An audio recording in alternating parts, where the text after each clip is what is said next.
This week in Jamaica Now, Bankbelly Economy. Audley Shaw weighs in on the state of the nation in his contribution to the budget debate, and he gives prescriptions too. Government reverses plans to divest Clarendon Alumina Partners, and Alpart is to reopen in 2016. Reverend Al Miller requests the call records of the police commissioner in preparation for his perversion of justice trial, and big drug seizures in St. James and Portland. The opposition leader really said that? Don't ask me what we're doing. Don't ask me anything. What a piece of effrontery. I'm Heather Cummings, and this is Jamaica Now. The opposition spokesman on finance, Audley Shaw, has characterized the government's budget and economic strategy as a Bangbelly economy. Making his contribution to the budget debate on Tuesday, Mr. Shaw said the government was relying on ill-conceived revenue windows, contracted spending, and high taxes to fund its economic program. He warned that while this may help with increasing the primary surplus and bring down Jamaica's debt, it will not promote growth. This is a Bankbelly theory of economics, where you do not use economic policy to drive economic growth by building muscle that in turn generates incremental returns from a well-oiled economic engine. You are relying instead on a raid of public sector bodies, including the Housing Trust, and on ill-conceived revenue windows that themselves are hostile to investment and growth. So you end up with a Bankbelly hope of a balanced budget without building sustainability and long-term competitiveness. The opposition spokesman on finance called for the government to move urgently to carry out the public sector transformation, pension reform, and energy diversification. He has also put forward a number of proposals which he believes could bring growth to the economy.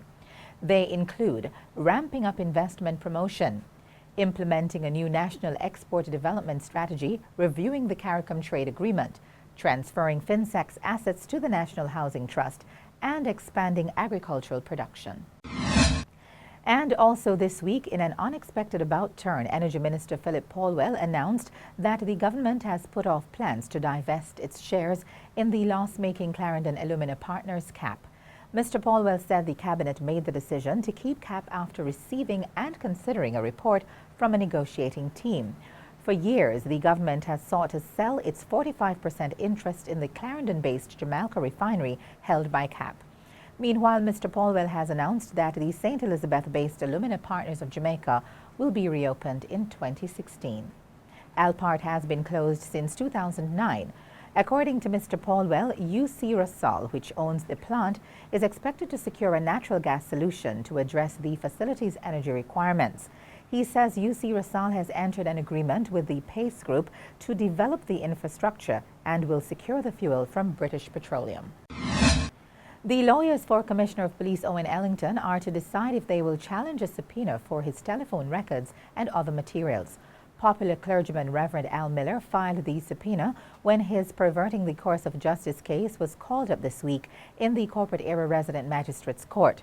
Reverend Miller's legal team wants the telephone records of a June 22, 2010 conversation, as well as the visitor attendance log at Mr. Ellington's St. Andrew offices for May 19 and 22, 2010. They also want notes of a meeting between the Commissioner, Deputy Commissioner Javine Bent, and Reverend Miller. Miller's lawyers have subpoenaed similar records from the United States Embassy in Kingston. The attorneys say they want to use the materials to make their case that law enforcement personnel knew that the pastor was trying to help them to capture then-fugitive Christopher Dudas Coke. Miller has maintained that he was taking coke to the U.S. Embassy to surrender when they were intercepted on the Mandela Highway in June 2010. Presiding Magistrate Lorna Shelley Williams has given Ellington's attorneys until May 10 to indicate in writing whether they will challenge the subpoena. The case is to continue on May 29.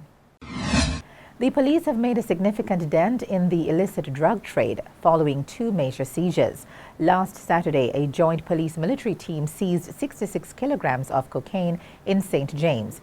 The drug, valued about $264 million, was found in a marked car registered to Guardsmen Limited, which was intercepted along the Mount Carey main road. A Guardsman security guard and another man were arrested. And 2 days later, the Portland police recovered 400 pounds of compressed ganja at Navy Island. The weed is said to have a street value of $4.5 million. One suspect has been taken into custody and another is being sought. There was more grief this week following 2 reports of suicide. Well-known Montego Bay gas station operator Christopher Blackwood reportedly shot himself at his business place on Tuesday. His workers said he had been complaining about being stressed. Blackwood reportedly left a suicide note, but its contents have not been released. Meanwhile, in the second incident, the Old Harbour Police in St. Catherine are probing the death of 20-year-old Javon Palmer, who was found hanging by a belt from a grill in his bedroom the same evening. Finally, leaders from both sides of the House on Wednesday lauded former Senator the late Noel Monteith as a renowned Jamaican. Monteith died in Canada earlier in the day at age 71 after ailing for some time. Prime Minister Portia Simpson Miller said Monteith was a great son of Jamaica. And opposition leader Andrew Holness said Monteith was a true Jamaican and teacher. Monteith served as a senator under the People's National Party administration and as a state minister in the Ministry of Education and Culture. And that's it for this edition of Jamaica Now, your weekly review of the big news stories.